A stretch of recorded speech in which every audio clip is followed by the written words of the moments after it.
अब ट्राई करते हैं क्वेश्चन नंबर 12। काफ़ी खास क्वेश्चन है ये। खास इन द सेंस कि इसको अलग अलग तरीके से करने से हमें काफ़ी कुछ सीखने को मिलेगा।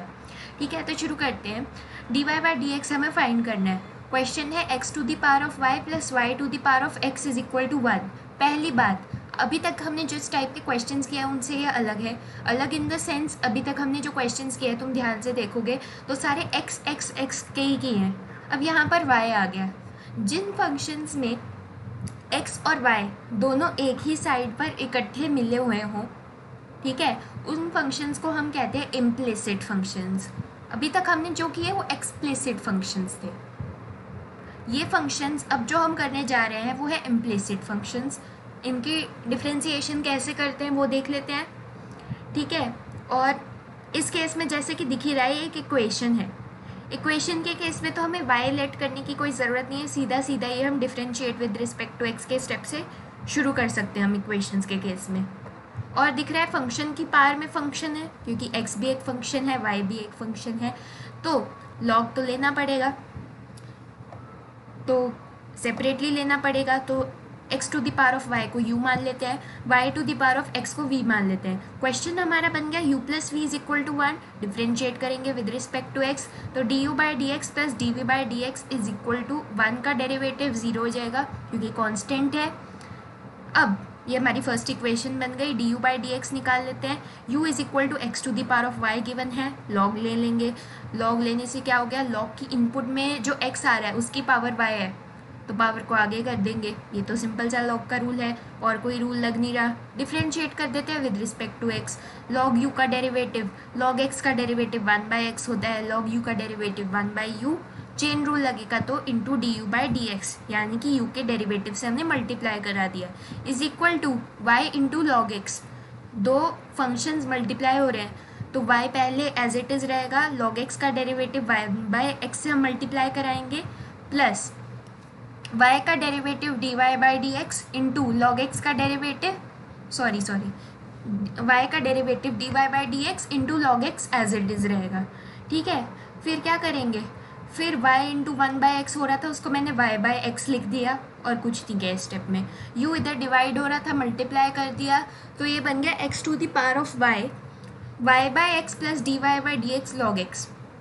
ठीक है, अब यहाँ पर एक बात मैं क्लैरिफाई करना चाहूँगी जिसके लिए मैं थोड़ा डेप्थ में जाऊँगी, ध्यान से सुनना। ठीक है, अब तुम हो सकता है तुम्हें ध्यान में ये आए कि यहाँ पर अंदर भी x है, बाहर भी x है। हम क्या कर सकते हैं, एलसीएम ले सकते हैं x, फिर x से x जो है कटवट सकता है, पावर्स है तो माइनस हो जाएंगी। डिवीजन में यही होता है ना, बेस सेम पावर्स क्या हो जाती हैं, डिवाइड होता, डिवीजन के केस में सब्ट्रैक्ट हो जाती हैं, सॉरी, अगर बेस सेम हो और पावर्स अलग अलग हो और डिवीजन हो रहा हो।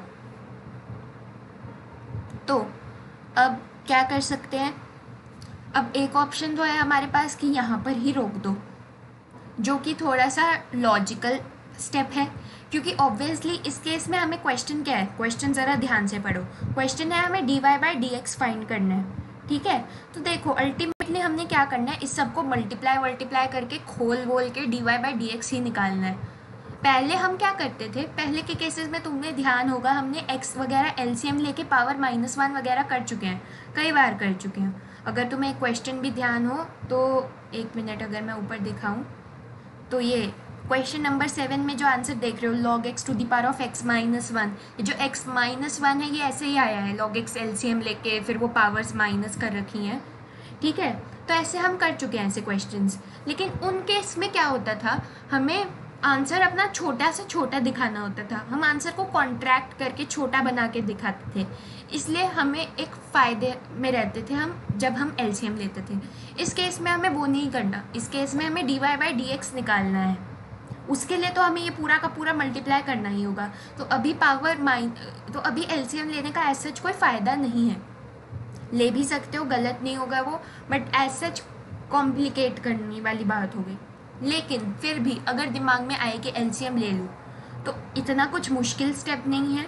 बस एक बात ध्यान रखनी है, क्या बात, x और अब एलसीएम तुम किसका ले रहे हो, y by x plus d y by d x log x.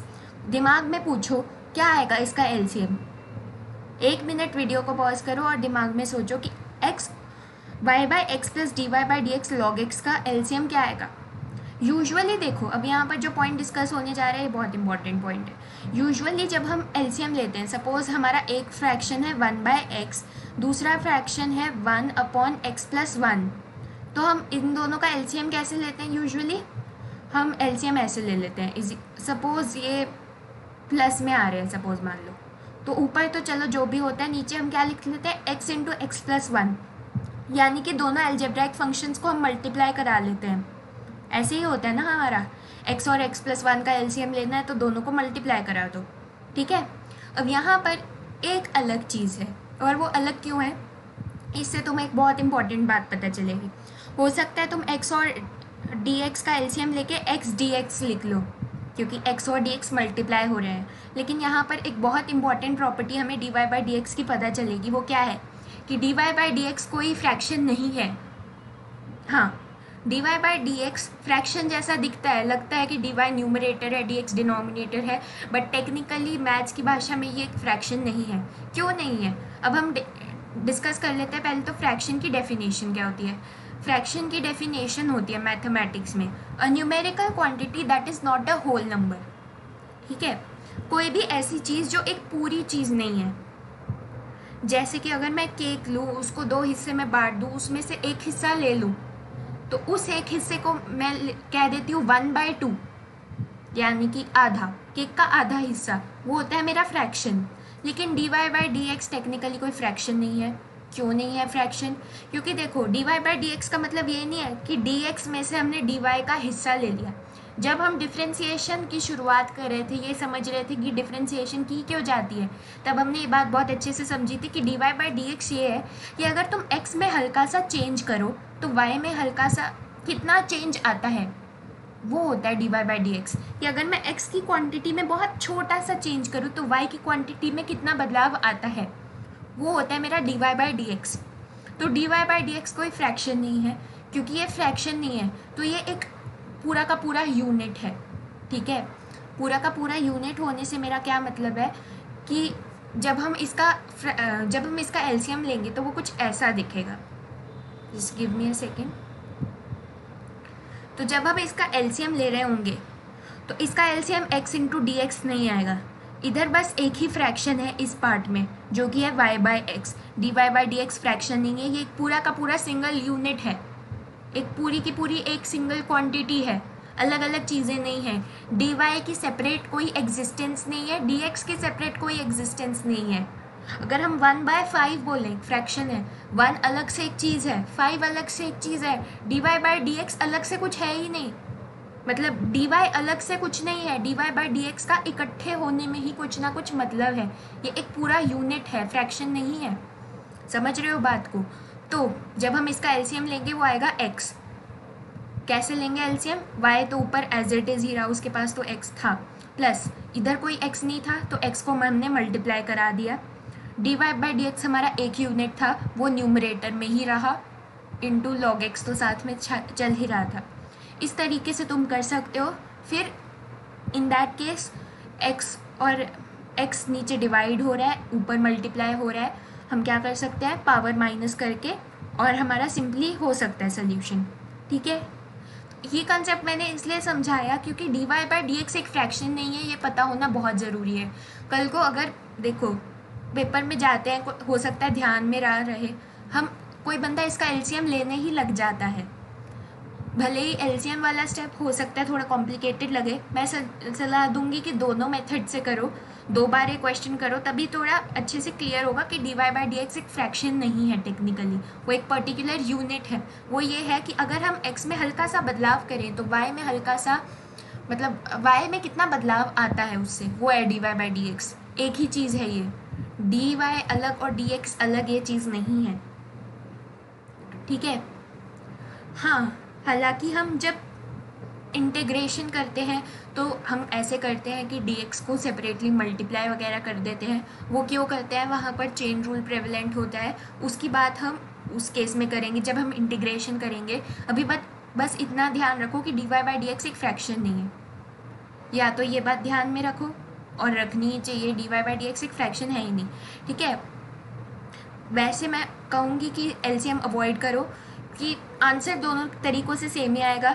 LCM लोगे तो ऑब्वियसली कन्फ्यूजन होने के चांसेस हैं, बट एक बार घर पे एलसीएम से भी ट्राई करो, क्योंकि पेपर से पहले तो लिखोगे, गलती करोगे, तब भी कोई फ़र्क नहीं पड़ता। पेपर में ऑब्वियसली हम जो इजी वे आउट है, जो बिना एलसीएम का तरीका है, वो अडॉप्ट करेंगे, जल्दी है, फटाफट से हो जाता है। आगे चलते हैं। अब d v by d x भी फाइंड करना है। v is equal to y to the power of x given है, लॉग लेंगे दोनों साइड्स पे, तो log v is equal to log y to the power of x, ये power आगे आ जाएगी, डिफ्रेंशिएट करेंगे with respect to x, log v का derivative 1 by v d v by d x is equal to x as it is, log y का derivative बहुत ध्यान से करना, लॉग x का डेरिवेटिव 1 अपॉन x होता है, लॉग y का डेरिवेटिव 1 अपॉन y हो जाएगा, इनटू y ने x की जगह लिया है तो y का डेरिवेटिव से मल्टीप्लाई करेंगे जो कि है dy by d x, plus x का derivative 1 into log y as it is. इसको सॉल्व करोगे तो ये आ जाएगा x by y d y by d x plus log y। Again अगर इसका एलसीएम लोगे तो उसी सेम तरीके से ही लेना जैसे मैंने ऊपर समझाया था।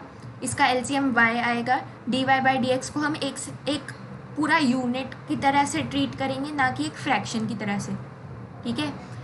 और अगर बिना एलसीएम के करते हो तो और भी आसान हो जाएगा फिर, बट एक बार दोनों तरीके से ट्राई करना। तो v इधर डिवाइड हो रहा था, मल्टीप्लिकेशन में भेजा, v की वैल्यू है y to the power of x, ये पूरा का पूरा ब्रैकेट्स में आ गया क्योंकि y to the power of x इस पूरे से मल्टीप्लाई हो रहा है। अब d u by d x और d v by d x की वैल्यू जब हम रखेंगे फर्स्ट में तो हमें क्या मिलेगा, एक मिनट ये लंबा हो गया, हम बाद में